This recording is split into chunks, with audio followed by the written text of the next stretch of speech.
but I'm curious for you. Do you view this season as a failure? Oh my God. Okay, because I'm not that up. You asked me the same question last year, Eric. Okay. Do you get the promotion every year on your job? No, right? So every year you work is a failure. Yes or no? No. Every year you work towards something, towards a goal, right? Which is to get a promotion, to be able to take care of your family, to be able, I don't know, provide the house for them or take care of your parents. You work towards a goal. It's not a failure. It's steps to success, you know. And if you've never, I don't want to make it personal. So there's always steps to it, you know. Michael Jordan played 15 years, won 6 championships. The other 9 years was a failure? That's what you're telling me? No, I'm asking you a question. Yes or no? Okay, exactly. So why you asking me that question? It's a wrong question. There's no failure in sports.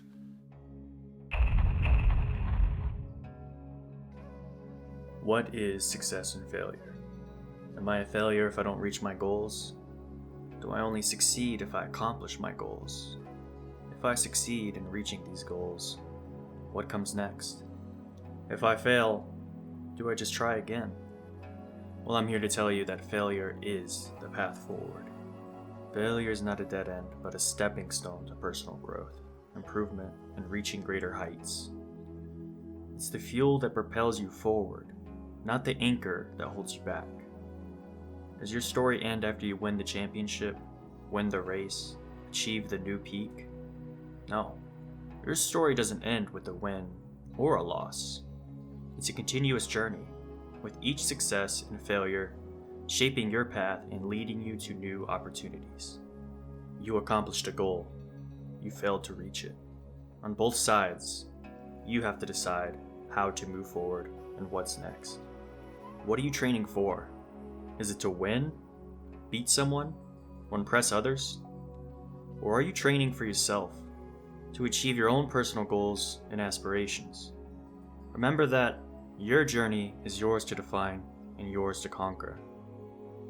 If you're afraid to fail, you will not push the limits of what's possible. I always used to be scared of failure, afraid to embarrass myself in front of others, to be the idiot in the room. Do you always want to be the person afraid to be wrong, afraid to fail, afraid to put themselves out there on a whim? Proudly become the idiot in the room and learn more than everyone there. You can't always win, but don't be afraid of making decisions. You can't be paralyzed by fear of failure, or you will never push yourself. You keep pushing because you believe in yourself and in your vision. And you know that it is the right thing to do, and success will come. So don't be afraid to fail. Fear of failure extends to the fear of failing in competition. What is your competition? I'm a newly awakened runner. Running has become my physical passion. I recently completed my first 2 competition runs, a 10K run and a half marathon. Running is a mental game. Physical preparation matters greatly, and I won't discount that, but your mentality dictates the possibilities of how you perform. In competition, the first question you ask yourself is, why am I doing this? Why am I a runner pushing myself? You must know the answer to this question because it will come up when you're tired and you don't want to continue. If you don't know your answer, we'll review something that will help you later in this video. During the 10K run, I had a rough idea of what was possible. I figured I could run it at a 9-minute pace, so I initially thought that's how I'd run my race. But the truth was, I didn't know. I didn't know what could happen. So why set myself at 9 minutes when I could run faster? And as we lined up, I was in the front. The race was a mix of 5Ks and 10Ks. I was nervous, but I was excited to begin. My heart starts to beat faster, faster. It was my first race. I didn't know what I was capable of, or how this race would go. Am I a failure if I can't even run 9-minute miles? But as the countdown continued to 0, things went quiet. And just like that, we're off. People are jetting past me left and right. Yet I remain focused.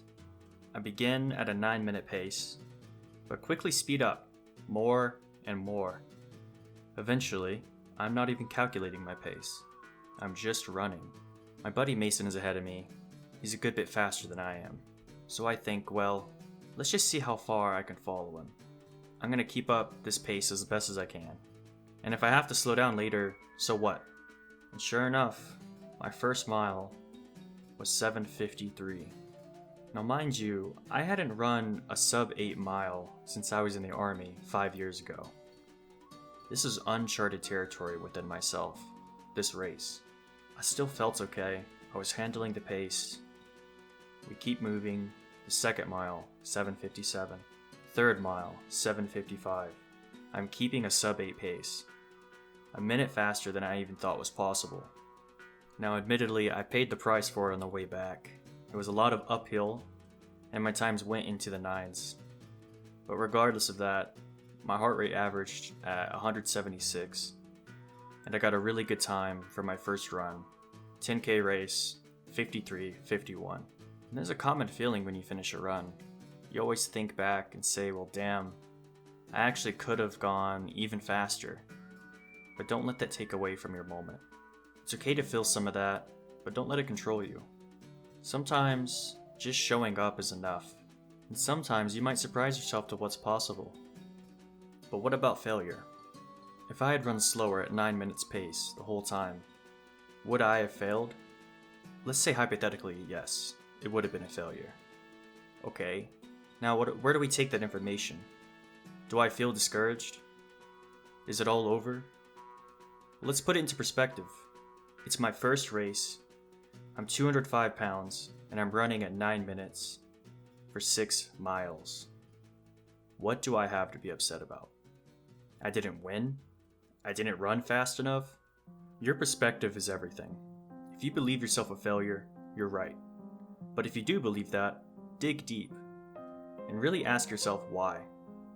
And then wake up tomorrow and get back to training, because that's the only path we have forward, whether you fail or succeed. The idea I'm trying to bring home is that failure and success are exactly the same thing. Neither matter, because the real winners don't show up for medals, prizes, and championships.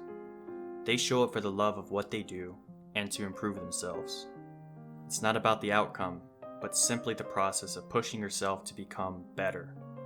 After the 10K race, 3 weeks later, we laced up for the half marathon. Leading up to the half marathon, 13.2 miles, I knew it'd be a whole different beast. This wasn't a 6-mile speed course. This was half the Olympic distance. Quite literally, it was a marathon, not a sprint.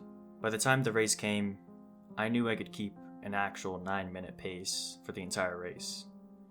But I also believed it would take everything I had in me to do that, or so I thought. I had a goal in mind for this race, finishing in under 2 hours. That would be a 9:09 pace. Theoretically, I figured I could do it. I needed only the right mindset and to execute on the day. I invited my family and one of my friends to come see the race.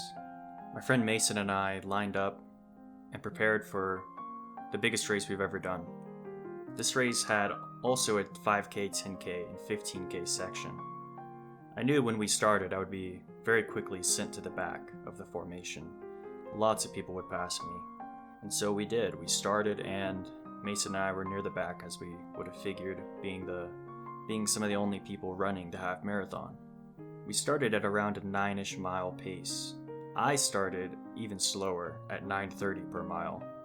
I was trying to warm up and control my heart rate. Very quickly, however, within the next mile even, I could no longer afford to keep myself in this controlled state. I had to get a 9:09 average. I had to enter zone 4, albeit low zone 4, for now. The second mile was 9:19, followed by 8:56. This event was held at the Greenway Park where I usually run, and it was laps. 4 laps, splitting a 13-mile journey. My 4th mile was 9:14, so I knew I had to pick it up a bit. 8:51, 8:44, 8:47, 8:45, and then mile 9, 8:40. I had now created a large window to complete my goal of finishing the race under 2 hours, and I had 4 miles remaining. Mile 10 was 9:08, on target. Mile 11, 8:55, followed by 8:50, and then finishing strong with the fastest mile yet, 8:37. Why in the world is my last mile my fastest mile? There are a few factors. It goes into my why. On the way back, that last mile and a half, I knew I was easily beating my 2-hour time limit. So then the inner dialogue starts to play. Why do I need to run faster? I can even coast. I have 10 minutes. I could run a 10-minute mile and finish just fine if time to spare. But then the other voice starts. But I just ran 12 miles, faster than I'd even planned to. Running sub 9 for a majority. Why the hell am I going to allow myself to coast when I've already come this far? So I ran even faster. Of course I'm tired. Of course I don't want to do this shit anymore. But the fastest way to be done is to run faster. I owed it to myself to push this last mile. I sprinted in the last straightaway and finished at 1:56:45. My friend Mason also finished exceptionally well, finishing at 1:51. And in the race, around the halfway point, I really didn't want to keep running. But physically, it was my strongest point. My best times were in the middle third of the run. I had an idea of what I thought I could run, what I believed I was capable of doing, and I exceeded it. I unlocked more of my governor, my ability to push myself further next time. That is why I do this. That is why I push past my limits and continuously prove to myself what I'm actually capable of. Why I was able to run faster isn't only a physical preparation. It was a mental battle that I didn't allow myself to sorrow. I kept a positive mindset and kept moving. I didn't think about running X more miles. I thought about getting to the next place on the trail, then the next place, then the next place. I remained focused on what I could do right then and there. Clear, achievable distances. I can see where I'm shooting and I run towards it. This is called a guidepost strategy or chunking method. It's helpful when you're breaking down huge tasks in front of you. When you see your situation as a whole, you can easily spiral and become paralyzed. We have to see what we can control in a week, then shrink that down to a day, then shrink it down even further into your immediate surroundings, and then inside one moment. That one moment is where we enter flow and achieve incredible feats. Why didn't you come back after you fell off the wave? Oh, that wave. That last day, winning had become everything to me. I knew I was going to beat Tank. But then, he starts to surf circles around me. I saw what he was doing. I couldn't do what he was doing. Times had changed, I didn't want to walk back on that beach with all my fans there, loser, everyone looking at Big Z, the loser, the has-been. So,